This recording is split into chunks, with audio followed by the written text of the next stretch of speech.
How should we pray? Many Christians struggle with knowing how to pray. And the disciples asked Jesus once, how should we pray? And he gave them the famous answer of the Lord's Prayer. Our Father, who art in heaven, hallowed be your name. Your kingdom come, your will be done on earth as it is in heaven. Give us this day our daily bread. Forgive us our trespasses as we forgive those who trespass against us. And lead us not into temptation, but deliver us from evil. Now that prayer, which people have repeated over and over again, is actually supposed to be a pattern, like a menu of things that we can pray for. When you go into a fancy restaurant, there's a menu with starters, maybe fish dish if it's really fancy, a meat dish, dessert, and then something afterwards, cheese and biscuits, or whatever. And you don't always have the same main dish or the same dessert. And so with this prayer, it's categories of things that we can pray for. So let's really look at it together and see what Jesus is saying. It starts, our Father in heaven. So it starts by us realizing who God is, that he's our Father, the one who made us, the one who cares for us, the one who loves us. And he's in heaven. He's almighty. He's above everything and has all kinds of power to deal with any problems that we might have. So the combination of that, a God who really loves us as a father loves his little children, and almighty power, that's a strong encouragement to come into his presence, to pray. Hallowed be your name. It's praising him. It's thinking about the good things about God's characteristics or what he's done and giving him honor and praise. And it's right, the psalm says, to enter his courts with thanksgiving in your heart, to enter his courts with praise. And in the Old Testament, when the tribes of Israel camped around the tabernacle, the one you had to go through to get into the presence of God in the tabernacle was Judah. And Judah means praise. We enter God's presence with praise. It's not for nothing that the beginning of church services always start with hymns of worship. That's not just a warm-up for the main item of the sermon. It's actually because that's what we're created for. A real relationship with God comes in worship and praise, because when you realize how wonderful he is, how great he is, and think about all those things, it makes you want to praise and worship him. And it's that relationship of love that really is what God wants from us and looks for in us. So hallowed be your name. And then the next thing sets all of human prayer on its head, because it says, your kingdom come, your will be done on earth as it is in heaven. Because most prayers, let's face it, in whatever religion or whatever background, are please do this for me, to give, light a candle in a church or give a bit of incense in a temple or donate something to a religious charity with the idea of God, please bless my business, please give me success in the exam, please do this for me, please do that for me. So most human prayer is actually about treating God as a servant and asking him to do things for us. Whereas actually Jesus' prayer turns that on its head. It says, as a servant coming to the master, your will be done, your kingdom come on earth as it is in heaven. So it's talking about us doing his will, not him doing our will. Then there is a place for asking for our needs. Give us this day our daily bread.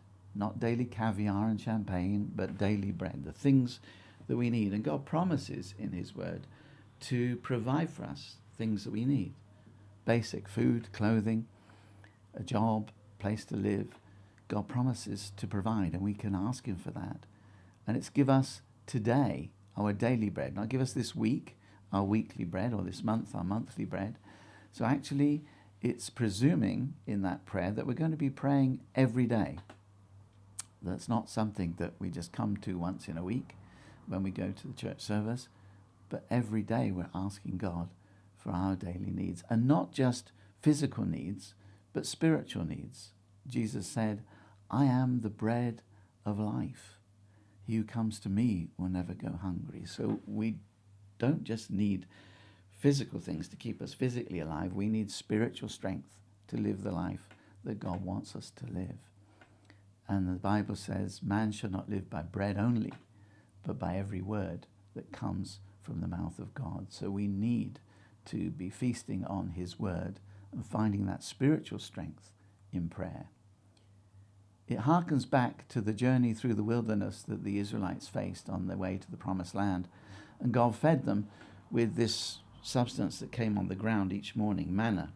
And they couldn't keep it to the next day. They had to go out and gather it afresh every morning. And there's a picture there that we need to be gathering our spiritual strength each and every day. Don't rely on yesterday's prayers and yesterday's blessings. Look to him each and every day. Give us today our daily bread.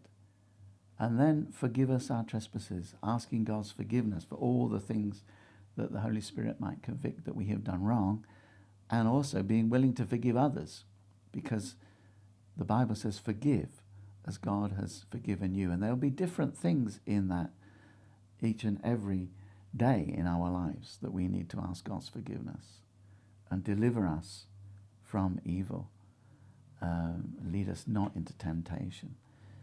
The asking God to deliver us from the things around us that could tempt us and could lead us into sin. Asking his strength to overcome temptation. And we cannot say the Lord's Prayer with me and my. It's always us and our Father. Deliver us from evil. Forgive us. And again, here, the lesson is that God is expecting us to act together as a family in Christ. That we're praying not just for ourselves, but for others. And there's a special blessing in Matthew 18 where it says, where two or three agree on anything on earth, it will be done for them. For where two or three gather in my name, Jesus says, there I am in the midst.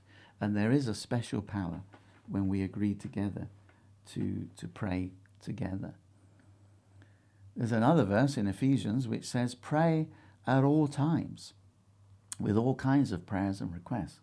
Well, how can we actually be praying at all times? Because we have to concentrate on what we're doing. How do we pray at all times? Well, I think it's talking about a cry from the heart, which it talks about in Romans, that the Spirit intercedes with sighs too deep for human words. You can pray without words, just having a dependency on God in our heart. I call it the baby's prayer. And what is the baby's prayer? The baby's prayer is just, wah! It doesn't know really what's wrong, or it feels a wetness down below or a hunger in its stomach. But the parent knows what it needs. So if we just cry out in our heart by God's Spirit, we may not even know how to put things into words, but he understands. The one who knows the Spirit's heart intercedes for us, and he knows that. And then some of my favorite verses in the Bible that really encourage us to pray, where in Matthew 7:7-11, Jesus says, ask and it will be given to you, seek and you will find, knock and the door will be opened. For everyone who asks receives, he who seeks finds, and to him who knocks the door will be opened. Which of you, if his son asks for bread, will give him a stone? Or if he asks for a fish, will give him a snake? If you then, though you are evil, know how to give good gifts to your children, how much more will your Father in heaven give good gifts to those who ask him? What an encouragement. This is God Almighty, and he's saying, come on, ask me, seek me, knock on my door, because I shall give you. If you seek, you'll find. If the knock, the door will be opened, and those good gifts will come from the Father in heaven. And they will be good gifts, not always the things that we think are good. We might think something's good, like a little kid thinks one chocolate bar is good, so 4 will be even better. No, that would make him sick. So we could ask for things that aren't particularly good, but God will give good gifts: love, kindness, joy, peace, humility, grace, compassion. And all that we need is in him. So ask, seek, knock, and the Lord will bless you.